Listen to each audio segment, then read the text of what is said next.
redefining strength. What do I mean by redefining strength? Like, doesn't everyone know what strength is? You know, isn't strength obvious? Isn't strength, you know, being a real man, standing up for what's right, being physically strong, having mental discipline, all these things that make a man strong, you know, being able to fight, being able to control others, tell other people what to do and when. But I'm here to tell you that although some of those feats may be strong, may include feats of strength, real strength that is above any other, real strength, raw strength, spiritual strength, is this. In Corinthians 12, starting at verse 9, it says, "But he said to me, my grace is sufficient for you, for my power is perfected in weakness. Therefore, I will most gladly boast all the more in my weaknesses, so that Christ's power may reside in me." I've mentioned this verse a lot on my channel. That is probably my favorite Bible verse. I know there's two verses there technically, but you know what I'm saying.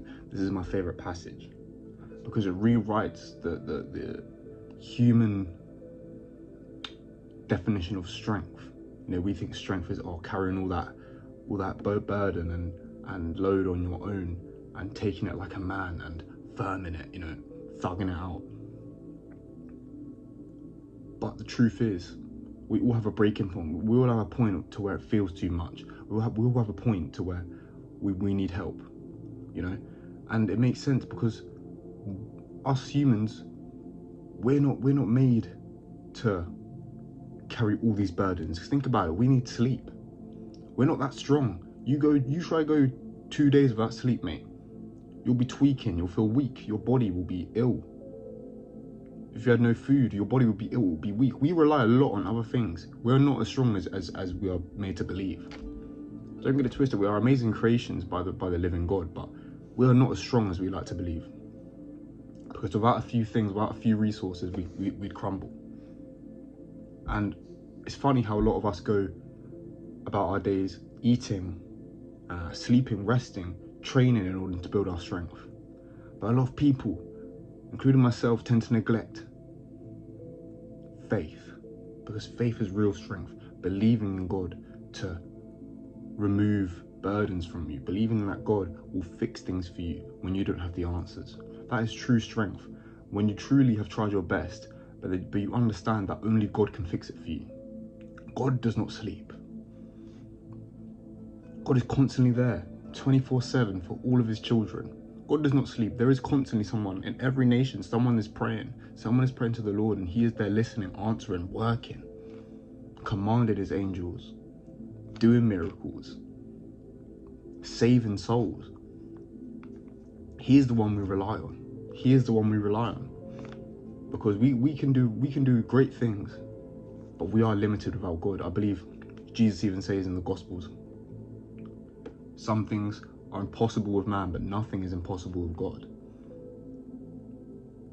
On our own, yes, some things are just out of this world. Some of these things are too overwhelming.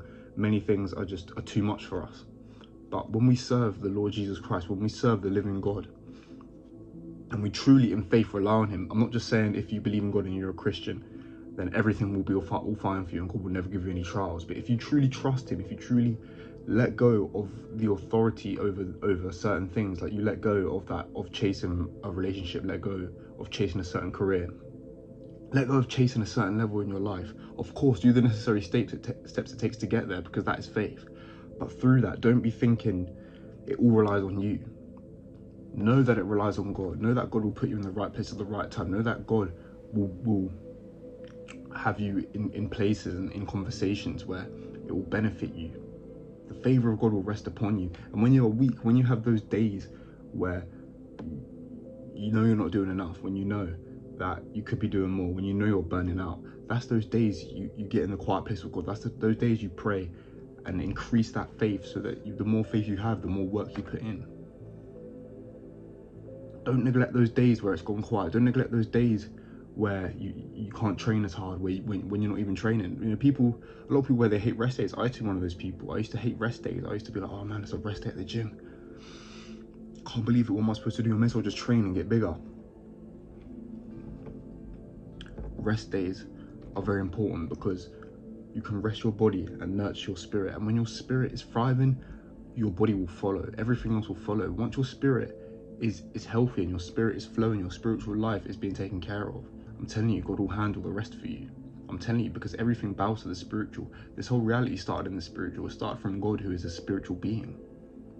It all coexists together. And I'm no scientist, but I believe quantum physics relates to this. So in quantum physics, it goes into how when we speak, the vibrations of our words can actually alter atoms in objects and certain things. Just as how God, when he created the earth, he spoke, he said this, he said, let there be light. He said, let the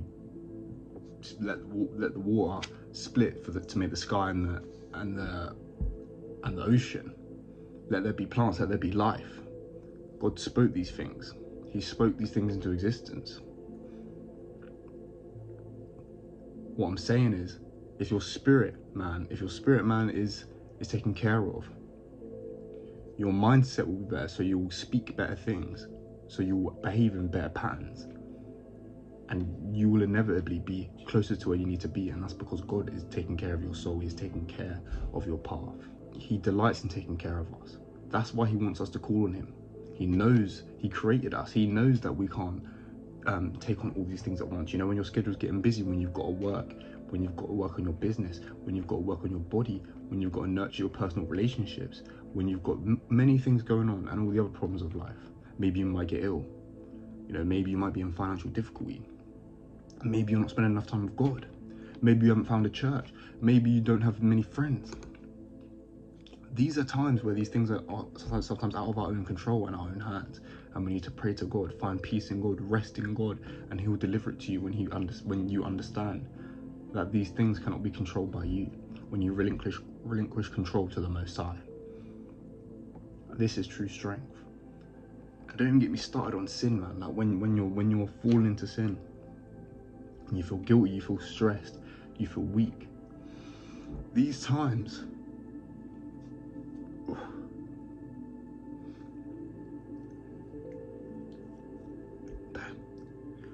those times when you fall into sin and you feel lost and stuck, they're the times when God comes through the most. They're the times when your soul can really be tested, when your soul can really grow, when your spirit man comes through, when it's your spirit up against your flesh and one's about to take over, but you call upon God and get that victory.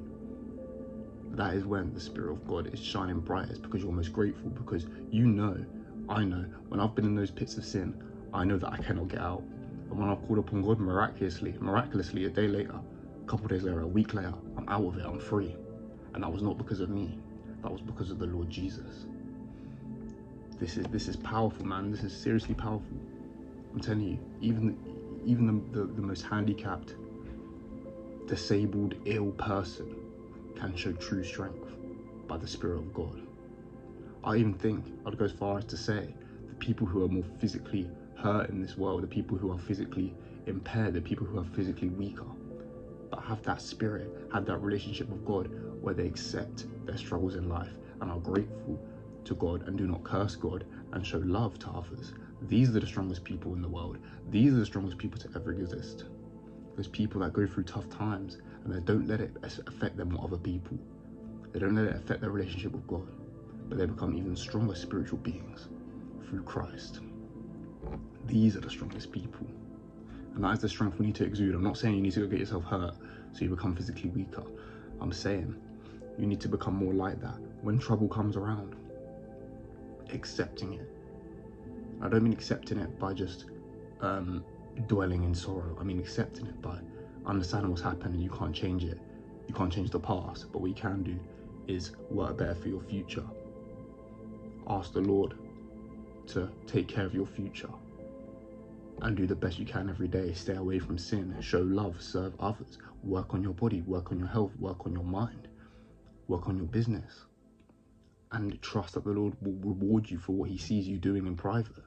Don't be trying to flex out here. Don't be trying to stunt, showing that you're this big bad guy, showing that you're this hardworking big bad guy.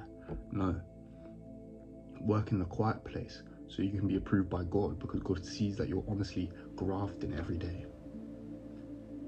That is strength. When you block out the noise of the world, when you're not trying to stunt for others anymore, when you're only being authentic for the Lord and for your future, knowing that you want to do God proud, you want to do your Creator proud, you want to show your Creator that you weren't a waste, that you weren't just a waste, that you truly fulfilled your purpose. That is true strength, because that's what we're here for, to fulfill purpose for God.